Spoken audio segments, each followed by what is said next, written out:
Dear students, ये आपकी SST की हिस्ट्री का जो चैप्टर 9 है, जिसका शीर्षक है religious ideas in the medieval period. ये जो वीडियो है इस टॉपिक का थर्ड एंड लास्ट वीडियो है। इस वीडियो के बाद ये चैप्टर आपका कंप्लीट हो जाएगा। तो दूसरे वीडियो में जिस पॉइंट पे हमने पढ़ना छोड़ा था, हम वह उस पॉइंट पर चलते हैं और उस पॉइंट से आगे पढ़ना शुरू करते हैं।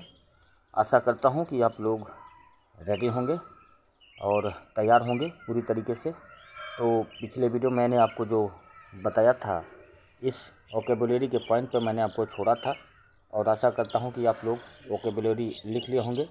वोकेबुलरी में मैंने आपको बताया था दरगाह क्या होती है, खानकाह क्या होता है, सिलसिला क्या होता है। ये 3 पॉइंट जो था लास्ट में हमने छोड़ा था, आप लिख लिए होंगे। आज हमको हजरत ख्वाजा मोइनुद्दीन चिश्ती यहाँ से पढ़ना है। तो चलिए शुरुआत करते हैं आज का video. Khwaja Moinuddin Chishti introduce the Chishti silsila in India. तो ख्वाजा मोइनुद्दीन चिश्ती ने भारत में जो है चिश्ती सिलसिला की शुरुआत की थी। तो इम्पोर्टेंट लाइन है, आप नोट कर लीजिएगा। अगर क्वेश्चन आ जाए कि भारत में चिश्ती सिलसिला की शुरुआत किसने की, तो उत्तर होगा ख्वाजा मोइनुद्दीन चिश्ती। ये देखिए लिखा है चिश्ती सिलसिला। मैंने बताया था सिलसिला क्या होता है। जैसे कोई सूफ़ी सेंट है, ये कोई सूफ़ी सेंट हैं और इनके ये फॉलोअर हो गए, तो इनके जो फॉलोअर होंगे इन्हीं को सिलसिला कहा जाता है। तो जो चिश्ती साहब के यानी मोइनुद्दीन चिश्ती के जो सिलसिले थे उनको कहा गया चिश्ती सिलसिला। तो इम्पोर्टेंट है, आप इसको नोट कर लेंगे। He preached religious liberalism. इन्होंने धार्मिक के उदारवाद की शिक्षा दी। यानी धार्मिक उदारवाद क्या होता है कि यदि आप हिंदू हैं तो आप इतने सहिष्णु यानी टॉलरेंट हो जाइए कि आपको दूसरे धर्म से कोई आपत्ति ना हो।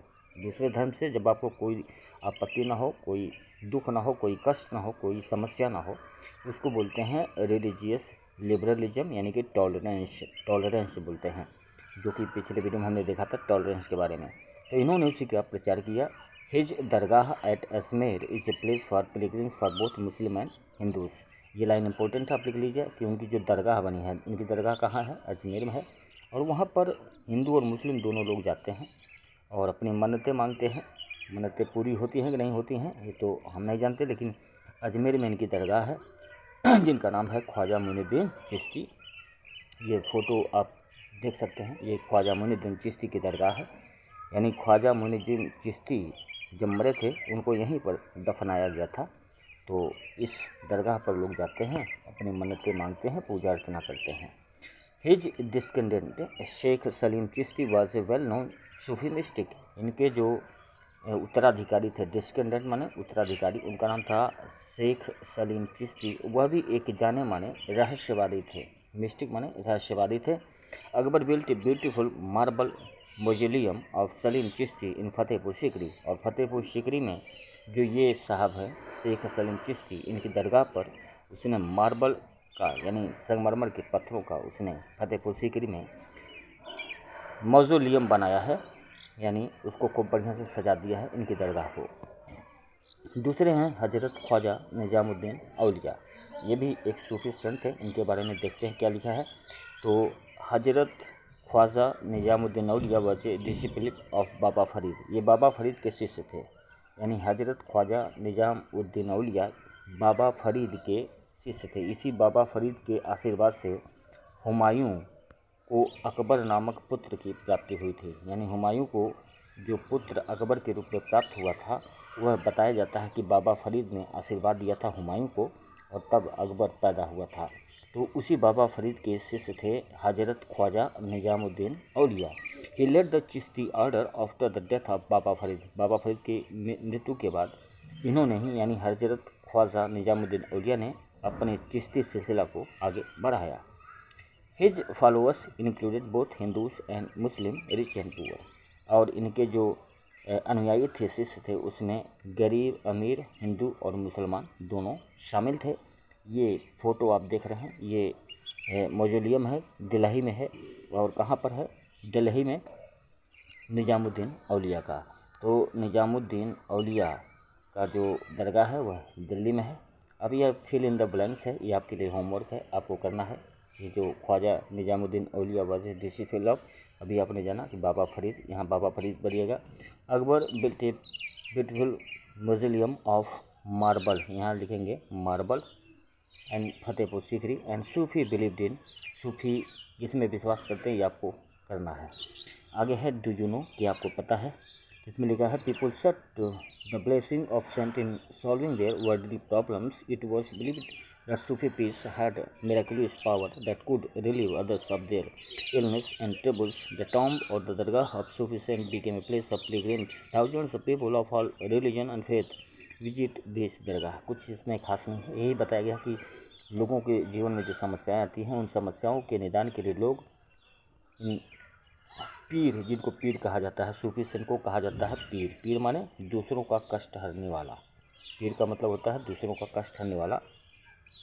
तो लोग अपनी सांसारिक समस्याओं के निदान के लिए, अपने कष्टों को, दुखों को दूर करने के लिए इन पीर यानी सूफी सेंट के पास जाते थे, और बताया जाता है कि उनके पास बहुत शक्ति थी, उस शक्ति से ही वे लोगों का कष्ट दूर करते थे। यहाँ पर केस स्टडी दिया गया है, कबीरदास जी के बारे में बताया गया है। तो इनका जन्म कब हुआ, इनकी रचनाएं क्या होंगी, ये सब इसमें लिखा होगा।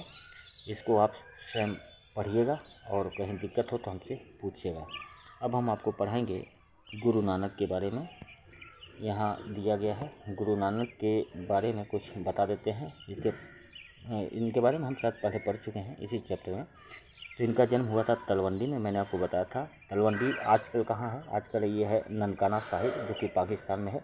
अभी हाल ही में मोदी जी ने यहाँ पर कुछ कार्य कराए हैं, यानी नानक जी का जो जन्म स्थान है तलवंडी, जो कि पाकिस्तान में इस समय है। तो मोदी जी ने यहाँ पर बहुत बड़े गुरुद्वारे का निर्माण कराया है भारतीय प्रधानमंत्री ने, और जो सिखों का धार्मिक आस्था है उसको सम्मान दिया है। और he travelled widely before establishing a center at Kartarpur, Dera Baba Nanak on the river Ravi, Ravi नदी के तट पर ये जो करतारपुर है, यहाँ पर डेरा बाबा नानक का स्थान है, जो कि नानक जी ने खुद अपने जीवित रहते बनवाया था। A regular worship that considered the singing of his own hymns was established there for his followers. तो वही धार्मिक क्रियाकलाप यहाँ चलते रहते हैं, यही सब यहाँ पर लिखा है। इसमें इम्पोर्टेंट लाइन और कुछ नहीं, आप अपने से पढ़िएगा, कहीं दिक्कत होगी तो हमसे पूछ सकते हैं। यहाँ पर टीचिंग्स ऑफ गुरु नानक है, ये आप पढ़ लीजिए। जो भी टीचिंग्स रही हैं, यहाँ से एग्ज़ाम के दृष्टि से आपसे क्वेश्चन नहीं आएंगे। और देखते हैं क्या इम्पोर्टेंट है आपने इसमें। ये पूरा सिख धर्म के बारे में बताया था, कैसे कैसे कौन कौन गुरु हुए।